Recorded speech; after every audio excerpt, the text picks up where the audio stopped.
This is a second stimulus check update. Steve Mnuchin and Nancy Pelosi are now arguing publicly and by accident have revealed stimulus negotiation details that we never knew before. GDP hits a record high.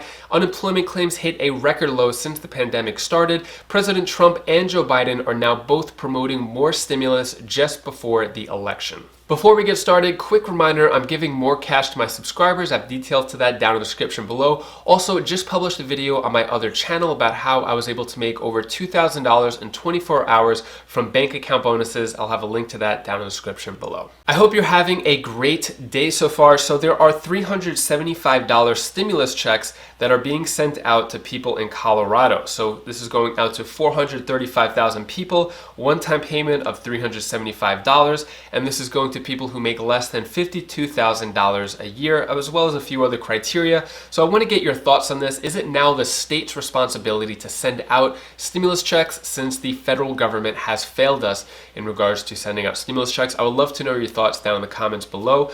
Moving on, let's talk about Washington's favorite couple, Steve Mnuchin and Nancy Pelosi. They are now arguing publicly and they're going through a messy breakup. So Steve Mnuchin accuses Nancy Pelosi of pulling a political stunt as stimulus talks stall. What's he talking about? Basically, Nancy Pelosi sent a letter to Steve Mnuchin saying, hey, I've been calling you, no response, what's going on? And she sent that to the press as well. So now they're speaking to each other publicly and it gets kind of messy. So Steve Mnuchin is saying that he learned about this letter from the press. So he actually didn't even receive the letter and read it first. He actually read about it from the media, which makes things even more strange. So Nancy Pelosi, more specifically, she said, this is yesterday morning, she said, this morning, as our nation approaches 9 million COVID cases and 250,000 lives lost, I sent a letter to Steve Mnuchin seeking the Trump admin's responses on several outstanding items in COVID relief negotiations. Read my letter here. So I'm not going to read the entire letter, but 6 things really stand out here. So for the past 45 days during these stimulus negotiations, we weren't really told much detail. We're being told there's progress being made. Mark Meadows saying a deal could be made in 48 hours. We're just about there. We're just about to have an agreement. But it turns out that wasn't the case. A lot of juicy details have been revealed in this letter. So Nancy Pelosi is saying that the 6 different items that she's still waiting to hear back on is state and local funding, safe schools for reopening, childcare, free childcare, tax credits for working families, unemployment insurance, which I thought they hammered out the details with that, but they didn't, and then OSHA, and then the liability protection. So there are still a lot more details that we weren't told about until now, which is really surprising. Steve Mnuchin wrote his own letter to Nancy Pelosi, and he wrote his tweet at 4 p.m. yesterday responding.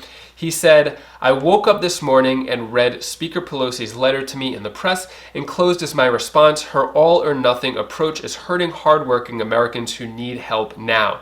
And he sounds really pissed off in this letter. I'm not going to read the whole letter to you. I'll just read a few parts of it.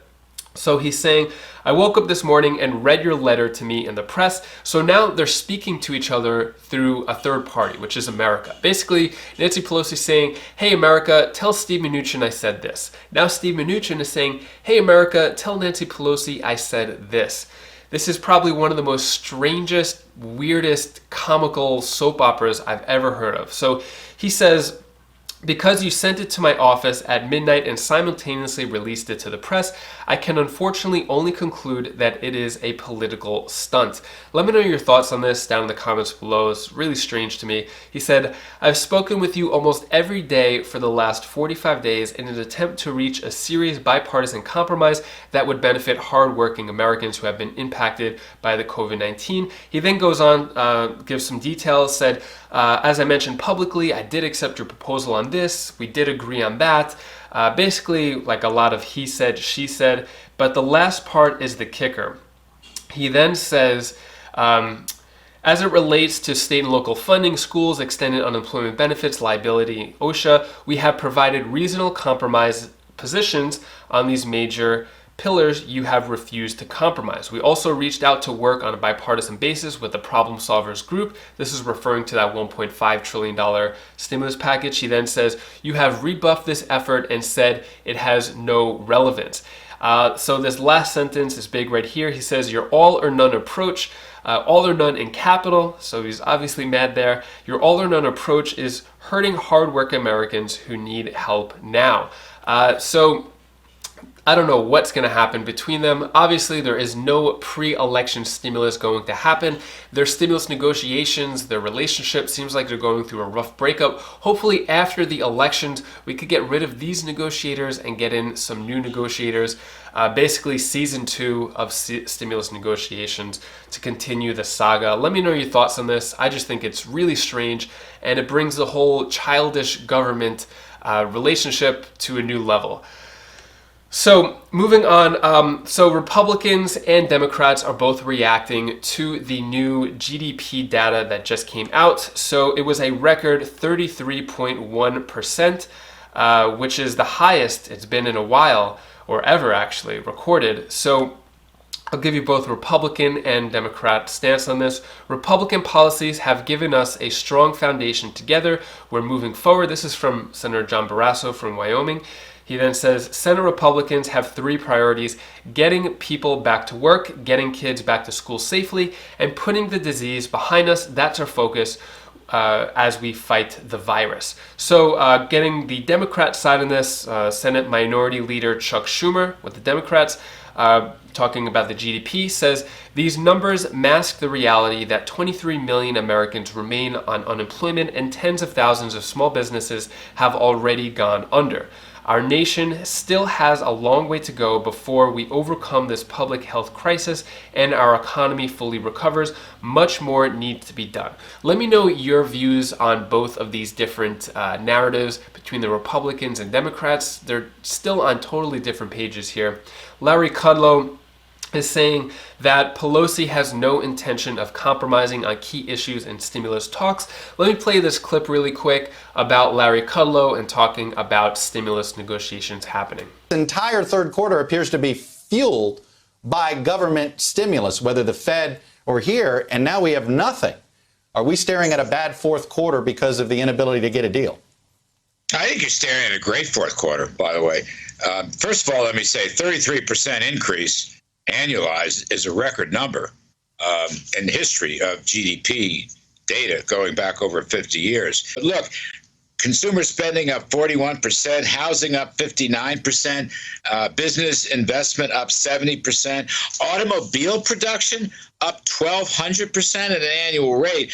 Why can't Congress appropriate, if they're so concerned about unemployment, why couldn't they have appropriated a narrow bill? Okay, airlines assistance is another point. K through 12 school assistance on COVID rebuilding. We don't need $3 trillion. We don't need a wish list of Democratic ideology and politics. Now, I don't agree with their politics, but I understand. I respect it. I'm just saying, why now, Chuck? Why don't you wait till later, or we're going to have an election over these politics? We should have had this assistance bill several months ago. That's the point I'm trying to make, and it would help. It would absolutely. Moving on, both President Trump and Joe Biden are promoting more stimulus just days before the election. So more specifically, President Trump said, after the election, we'll get the best stimulus package you've ever seen. Joe Biden also saying that he wants to send more stimulus checks to individuals and families if required. So they're both saying they want more stimulus to the American people just a few days before the election. I don't think it's a coincidence, but let me know what you think about this down in the comments below. Is this just to get more votes from both of these presidential candidates? Moving on, Nancy Pelosi is saying that the stock market plunge will bring President Trump back to the stimulus negotiating table. So, as I mentioned before, we're not going to get a pre-election stimulus, but maybe the stock market dropping could cause more of a sense of urgency. So Pelosi said that Trump is very affected by the stock market and implied that he cares deeply about the support of the 401k crowd. If the stock market drops a lot, we may see more of a sense of urgency to get stimulus. And that is all the stimulus news I have for you today. To cheer up your mood a little bit, here's my daughter Bella's tip of the day. Can I tell you something? What I want to do is go to the moon. I want to go to the moon. Never mind. What do you want? Tell me in the comments below and see what you want. If you want to do something, then accomplish it. Do what you want, because that after you get too old to not do what you want. Oh, bye. The moon, bye. As I mentioned earlier in the video, if you want to learn how I was able to make over $2,000 in 24 hours from bank account bonuses, I recommend clicking this video over here. It's on my Wise Cents channel. Basically, I go through the process of what is a bank account bonus, how you make money from it, what are the pros and cons, and I show you step by step of how to do it yourself and how I was able to do it. So you could click that video right now and learn how to make free money. I talk about this all the time, usually at the end of the videos. So click that now, and I'll see you in the next video. Take care, be safe. Thank you for watching.